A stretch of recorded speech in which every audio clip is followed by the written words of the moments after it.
Pemirsa, pasangan suami istri di Samarinda, Kalimantan Timur tega mengurung dan menganiaya anak laki-laki mereka yang berusia 8 tahun hingga luka-luka dan patah kaki. Ya, aksi kejam ini terungkap ketika tetangga mereka mendapati korban melambaikan tangan di jendela untuk minta tolong.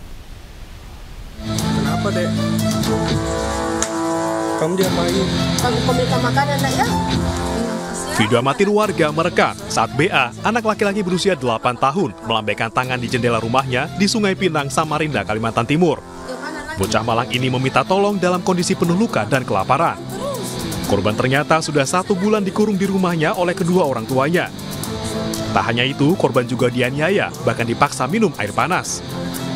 Akibatnya, mulut korban melepuh, sejumlah bagian tubuh luka-luka dan kakinya patah.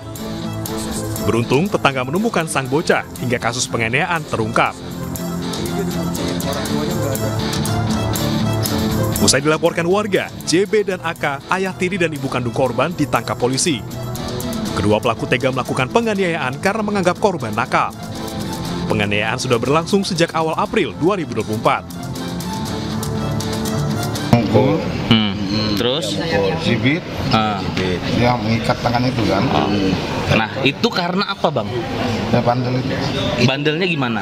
Yang buang-buang itu kadang dibilangin ibunya nggak mau dengar, tapi ibunya ngomong saya.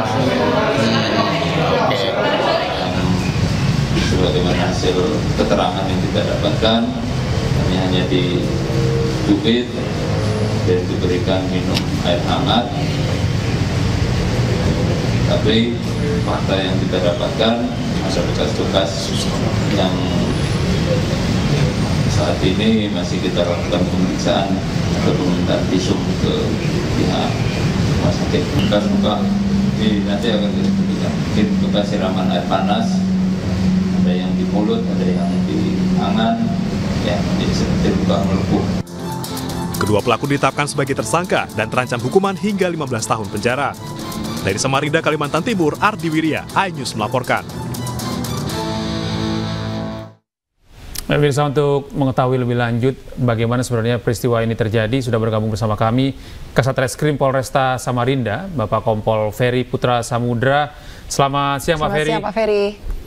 Ya, selamat siang, Pak. Ya, Pak Ferry, kami sangat prihatin sekali ada kasus yang membuat kita sebagai orang tua ini shock begitu ya di kawasan lokasi Anda begini. Pak Ferry, ini saya mau bertanya sebenarnya kenapa hal ini bisa terjadi? Lalu apakah benar korban ini akhirnya bisa ditolong oleh warga setempat ketika dia meminta tolong kepada warga? Apakah warga sebelumnya tidak tahu bahwa terjadi kekerasan di rumah tersebut, di lingkungan mereka, sehingga menyebabkan satu anak ini mengalami hingga patah tulang, Pak Ferry? Baik, terima kasih. Jadi kejadian ini sebenarnya tidak ada yang tahu, karena memang selama ini kedua orang tuanya ini itu tidak membebaskan anak tersebut untuk keluar rumah bermain. Akan tetapi pada saat kejadian, kedua orang tuanya ini ada kegiatan keluar, sehingga anak tersebut dikurung di rumah. Kemudian kebetulan ada tetangga yang lewat, sehingga mengetahui anak tersebut ada di dalam dengan kondisi luka-luka. Itu sehingga dari pihak warga yang menemukan pertama kali mengajak polisi dan Kamtipmas pada saat itu ke rumah, masuk ke dalam, digerak, sehingga diketahui bahwa ada anak kecil dalam kondisi luka-luka yang parah, itu dalam keadaan lemas dan tidak bisa dan tidak makan. Boleh diceritakan, Pak Ferry, ketika warga melakukan pengaduan begitu kepada kepolisian setempat, kemudian datang ke rumah yang bersangkutan dan akhirnya mengeluarkan anak, pada saat itu bagaimana kondisinya, Pak Ferry? Pada saat pertama kali ditemukan dalam keadaan anak tersebut lemas. Kemudian ditemukan beberapa luka yang mana itu ada di bagian mulut dalam keadaan melepuh, ada kakinya dalam keadaan patah, kemudian tangannya juga melepuh, sehingga oleh anggota beserta dengan warga itu dievakuasi, dibawa ke rumah sakit untuk dilakukan pengobatan. Kemudian dilakukanlah penanganan awal di sana, diketahuilah hasil dari visum Dari dokter yang melakukan pemeriksaan ditemukan luka-luka selain di tangan, kaki, dan mulutnya, ada di bagian bokong dan badannya yang memang ada luka-luka. Alasannya apa Pak Ferry? Orang tuanya melakukan penyiksaan yang sangat brutal terhadap anak usia 8 tahun. Nah, kalau sementara dari hasil pendalaman, dari hasil pemeriksaan itu didapatkan fakta bahwa dengan alasan anak ini nakal, sehingga dilakukanlah kejadian-kejadian termasuk pemukulan, termasuk menginjak dan memberikan air panas. Nah, untuk diketahui juga bahwa yang bersangkutan ini, kedua orang ini tidak menyekolahkan anak tersebut. Anak tersebut umur 8 tahun, tapi sampai dengan saat ini tidak sekolah. Dalam kehidupan sehari-harinya juga, anak tersebut itu selalu dikurung dalam rumah, tidak diperbolehkan bergaul di luar, sehingga warga sekitar ataupun keluarga itu tidak ada mengetahui bagaimana keadaan anak tersebut selama ini. Pak Ferry, ini korban ini apakah anak tunggal atau ada saudaranya, Pak Ferry?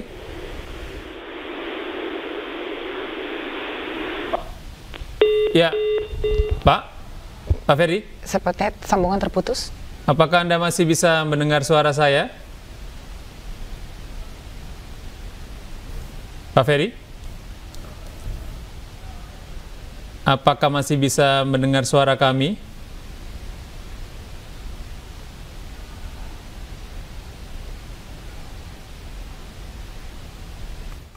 Ya, kami masih terus mencoba untuk terhubung dengan Pak Ferry.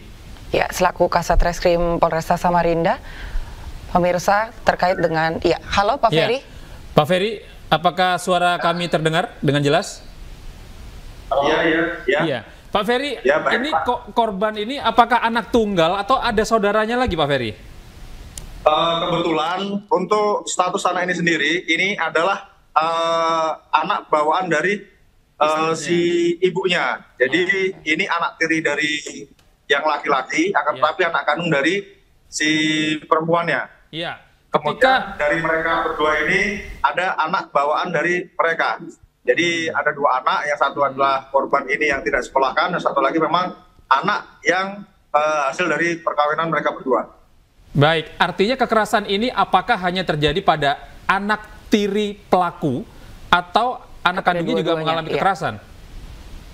Sampai saat ini hasil dari pendalaman itu baru diketahui si korban ini sendiri yang mengalami tindakan kekerasan, itu anak tiri dari bapaknya ini. Iya, Pak Ferry, ini dari informasi yang disampaikan oleh korban begitu, Pak. Apakah bisa diketahui sebenarnya pelaku ini ibunya atau bapaknya sebagai bapak tirinya? Mohon maaf, ulangnya agak putus-putus. Ya, pelaku utamanya. Pelaku utamanya apakah ibunya, ibu kandungnya, atau justru bapak tirinya? Dari hasil pendalaman dan fakta-fakta yang ada, itu memang sebenarnya dua-dua ini berperan masing-masing. Dan keduanya ini memang nggak berperan melakukan pemukulan. Baik itu dari pihak ibu maupun dari pihak bapak. Ibunya itu melakukan pemukulan, ada beberapa yang menyebabkan luka-luka juga di badan, dan bapaknya sendiri ini melakukan pemukulan atau melakukan tendangan yang mengakibatkan si anak tersebut terluka sampai dengan patah kaki dan sampai dengan melakukan penyiraman. Diketahui informasi keberadaan orang tua kandung atau ayah kandung dari si korban? Pak Ferry? Apakah diketahui keberadaan ayah kandung dari si korban? Iya. Untuk saat ini kita masih mendalami, karena keterangan dari pihak keluarga maupun dari orang tua dari si korban ini masih berbelit-belit dengan alasan bapak kandungnya ada di Jawa. Sampai sekarang kita masih melakukan pendalaman dengan dinas terkait mencari informasi terkait keberadaan ayah kandung korban. Iya, Pak, mungkin terakhir Pak, ancaman apa yang akan dijatuhkan kepada dua pelaku ini, Pak? Untuk pasal diterapkan, kita terapkan pasal kekerasan terhadap anak di bawah umur, dia dimaksud di rumusan pasal 80 ayat 2, ayat 4, Junto 76C, Undang-Undang RI nomor 35 tahun 2014 dengan ancaman hukuman 5 tahun penjara. Karena pelaku salah satunya adalah ibu kandung, jadi hukuman bisa ditambah sepertiga. Oke, baik. Terima kasih Pak Ferry untuk waktunya. kami berharap semoga sang korban bisa cepat pulih dan tentunya keadilan bisa ditegakkan khususnya bagi pelaku yang melakukan kekerasan terhadap anak di bawah umur. Selamat siang Pak Ferry, selamat beraktivitas.